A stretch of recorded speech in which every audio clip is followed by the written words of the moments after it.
নমস্কার বন্ধুরা, রান্নাঘরে তন্দ্রাদের ব্লগে সকলকে স্বাগত। এখন তো গরমের সময়, বাজারে প্রচুর কাঁচা আম। তো এই সময়টাতে যদি একটু আচার না বানাতে পারলাম তাহলে আর কি হলো। আমের তো চাটনি, আচার বিভিন্ন তো হয়েই থাকে। তো আজকে আমি বানাবো গুড় আম, কাঁচা আম দিয়ে গুড় দিয়ে আচার।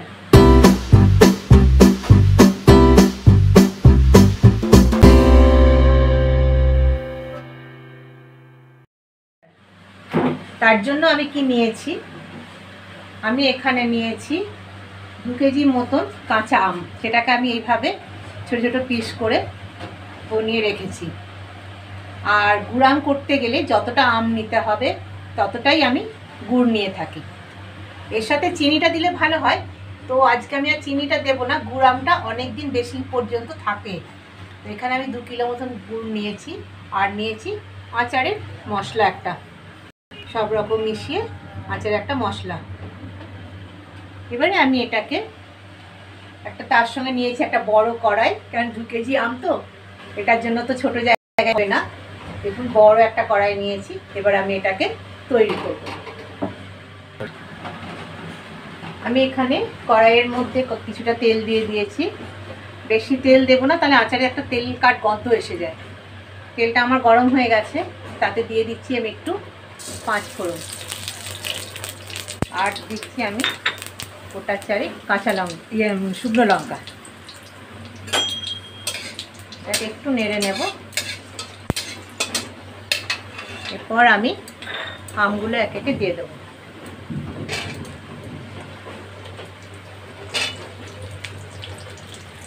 আমগুলো নুন, হলুদ আর একটু লঙ্কা গুঁড়ো দিয়ে, সামান্য লঙ্কা গুঁড়ো দেবো, কারণ খুব ঝাল হলে আবার বাচ্চারা খেতে পারবে না।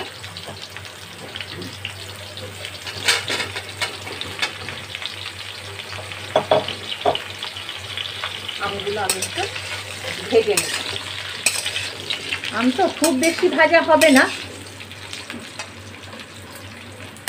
এগুলো তো ওই আলু ভাজার মতন তো ভাজা হবে না, কিন্তু তবুও ওই কাঁচা ভাবটা কাটানোর জন্য আম তো একটু ভাজতেই হবে। আমি কতটা ভাজতে পারবো বা ভাজা যাবে সেটা আমি দেখিয়ে দেব। এটার মধ্যে আমি দিয়ে দেবো নুন, হলুদ।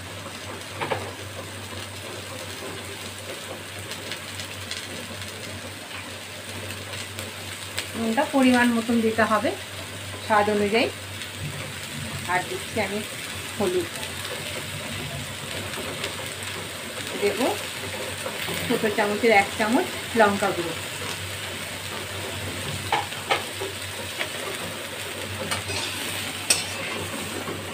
এবার এটাকে একটু ভেজে নেব। আমগুলো আমার দেখুন ভাজা হয়ে এসেছে। আমটা এরকম টাইপের ভাজাটা হবে। এরপর আমি এটার মধ্যে গুড় দিয়ে দেবো। গ্যাসের ফ্লেমটা আমি একটু লো করে দিই। এই গুড়টা আমি আস্তে আস্তে দিয়ে দেবো। গুড় আমের মধ্যে কোনো জল তো ঠেকানো যাবে না, জল দেওয়া যাবে না, শুধু গুড় দিয়েই আমগুলো ফুটবে।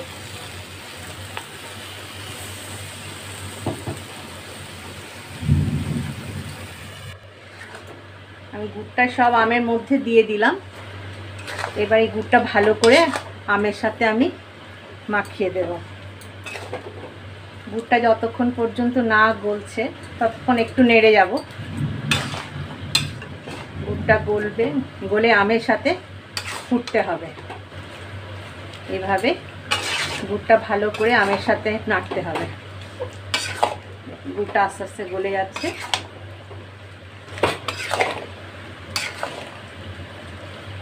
এইভাবে আমের সাথে গুড় ভালো করে মিশিয়ে দিতে হবে।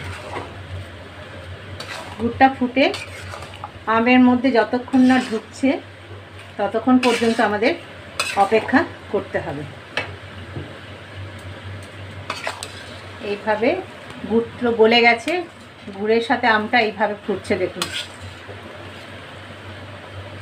একে বলে মুসুরি ফুট। এইভাবে ফুটতে হবে। লক্ষ্য রাখতে হবে।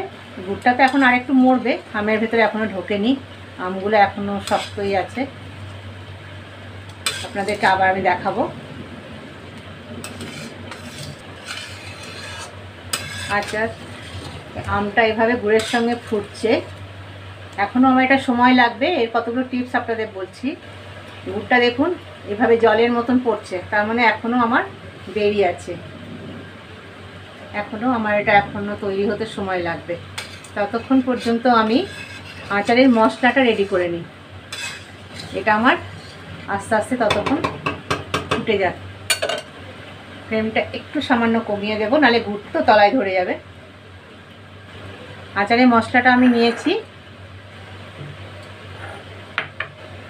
এখানে আছে আমার মৌরি, কালো জিরে, মেথি, জোয়ান, চন্দনী, এগুলোকে সব এভাবে মিশিয়ে নিয়েছি।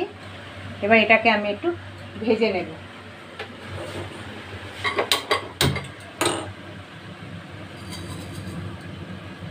এটাকে একটু হালকা ভেজে নেব।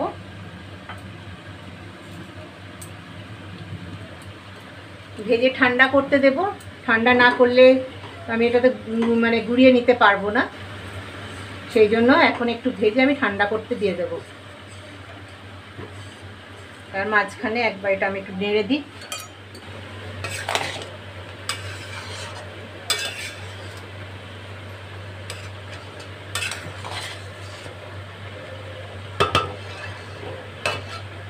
এটা আমার একটু এখনো সময় লাগবে। আচারের মশলাটা খুব বেশি ভেজে নেব না, তাহলে কিন্তু তেতো হয়ে যাবে। একটু হালকা হালকা ভাজা হবে। যা প্রচণ্ড গরম, বাইরে একটু একটু মেঘের আওয়াজ শুনতে পাচ্ছি। যদি বৃষ্টি হয় তাহলে তো খুবই ভালো, না হলে তো গরমে বসে বসে আচারই খেতে হবে মনে হচ্ছে।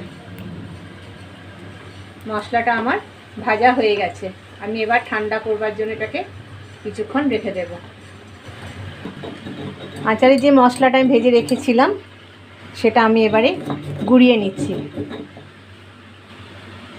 ততক্ষণ আমার এদিকে আচার ফুটছে, এটাকে আমি মশলা গুঁড়িয়ে রেডি করে রাখি।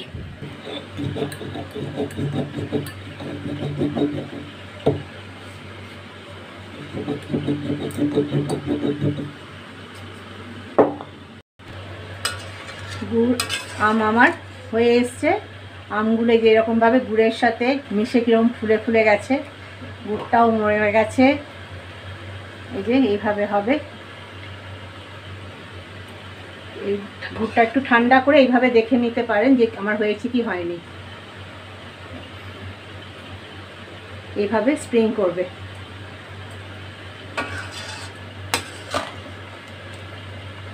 এই পরিমাণ গুড়টা তো রাখতে হবে, না হলে তো আমগুলো সব শুকিয়ে যাবে। এবার এটাতে আমি মশলাটা দিয়ে দেব। আর একটু নেড়ে চেড়ে গ্যাসটা আমি অফ করে দিলাম। 2 মিনিট মতন নাড়াচাড়া করে সামান্য একটু নিচের তাপটা কমিয়ে দেব, না হলে কড়ার দিকে নিচে গুড়টা ধরে যেতে পারে। এরপর আমি দিয়ে দিচ্ছি আচার ভেজে রাখে যে মশলাটা আমি গুঁড়িয়ে রেখেছিলাম সেটা।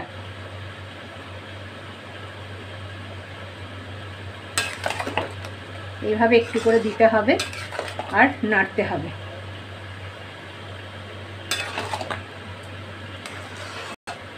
এভাবে আস্তে আস্তে পুরো গুঁড়ো মশলাটা আচারের সাথে মিশিয়ে দিতে হবে। এইভাবে কড়াইয়ের মধ্যে করলে এটাকে রোদে দেওয়ার দরকার হয় না, আপনি যতদিন খুশি রাখতে পারবেন। আগে এটাকে ঠান্ডা করে নিতে হবে, ঠান্ডা করে নিয়ে জারের মধ্যে মানে ভর্তি করে রেখে দেওয়া যায়।